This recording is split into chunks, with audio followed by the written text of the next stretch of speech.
Gálatas capítulo 5. Se vivemos no Espírito, andemos também no Espírito. Versículo 25.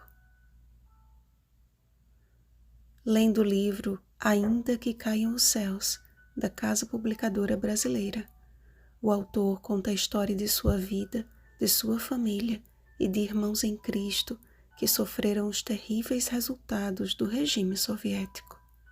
Em meio à fome, violência, repressão e descaso, os filhos de Deus eram contados com os criminosos. Mas ainda que em face de tantas tribulações, seus testemunhos deixaram um legado de elevada importância e que nos relembram um fato incontestável: o nosso lar não é aqui. Presos como animais, separados de suas famílias e constantemente à mercê de homens opressores e frios, as palavras que deixaram registradas na história revelam a fé, o amor e a alegria dos que são guiados pelo Espírito. A tônica deste capítulo parece apresentar um novo discurso, quando, na verdade, Paulo apresenta um segundo problema. Primeiro, os Gálatas foram severamente advertidos quanto ao legalismo. Então, mediante o espírito crítico que contaminava as igrejas, surgiu outro problema: o liberalismo. Ora, se a lei não salva, então posso ser de Jesus enquanto faço o que quero, julgavam alguns. Foi este tipo de pensamento que Paulo procurou corrigir a partir do versículo 13, quando disse: porque vós, irmãos, fostes chamados à liberdade, porém não useis da liberdade para dar ocasião à carne. Sede antes servos uns dos outros pelo amor. Nos campos de concentração, nas prisões e nos lugares de trabalhos forçados, muitos de nossos irmãos encontraram a oportunidade de ser a última esperança àqueles que pereciam. Proibidos de ter consigo uma Bíblia, percebiam a atuação do Espírito Santo, lembrando-lhes de textos que com dedicação e oração haviam estudado. Sua fé era fortalecida cada vez que eram levados a contemplar as cenas da crucifixão. O escândalo da cruz era-lhes melhor compreendido, e de suas faces irradiava a alegria de quem foi salvo por tão grande amor. Eles poderiam simplesmente ter negado a sua fé, colaborando com o regime socialista ou concordando em transgredir os mandamentos de Deus, mas a liberdade que tinham em Cristo não poderia jamais ser privada pelas circunstâncias. E diante de inquiridores agressivos, blasfemos e lascivos, davam graças a Deus por estarem do lado perseguido.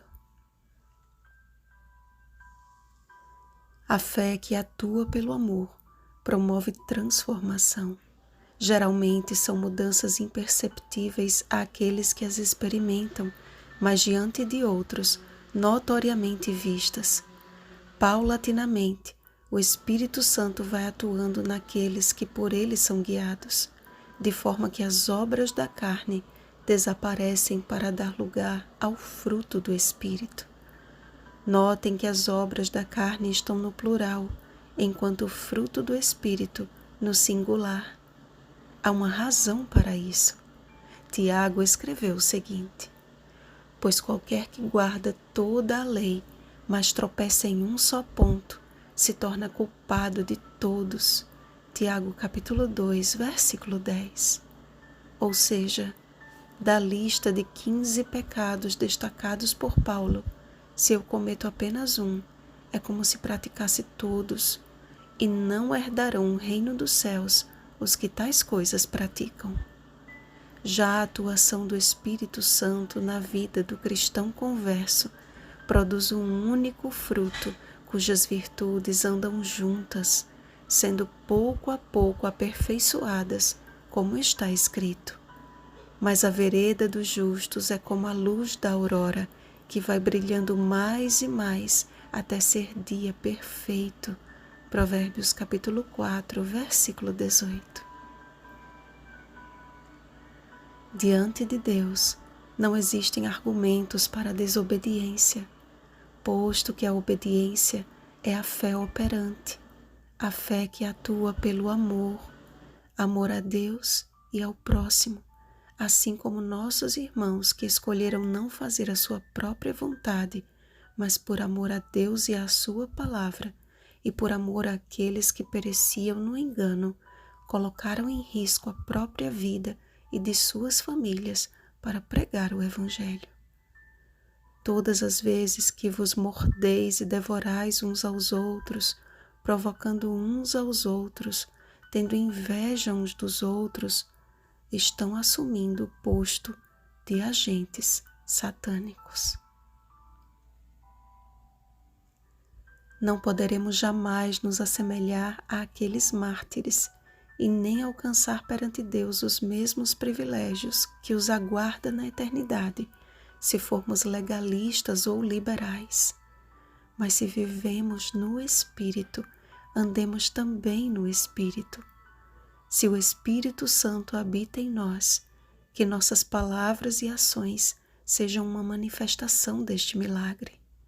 Então, quando formos severamente provados e diante de nós estiver o tempo de angústia qual nunca houve, Daniel capítulo 12, versículo 1, nossa fé será confirmada, nossos ombros fortalecidos e nosso coração animado na certeza de que estamos chegando em casa. Vigiemos e oremos. Bom dia, guiados pelo Espírito. Rosana Garcia Barros.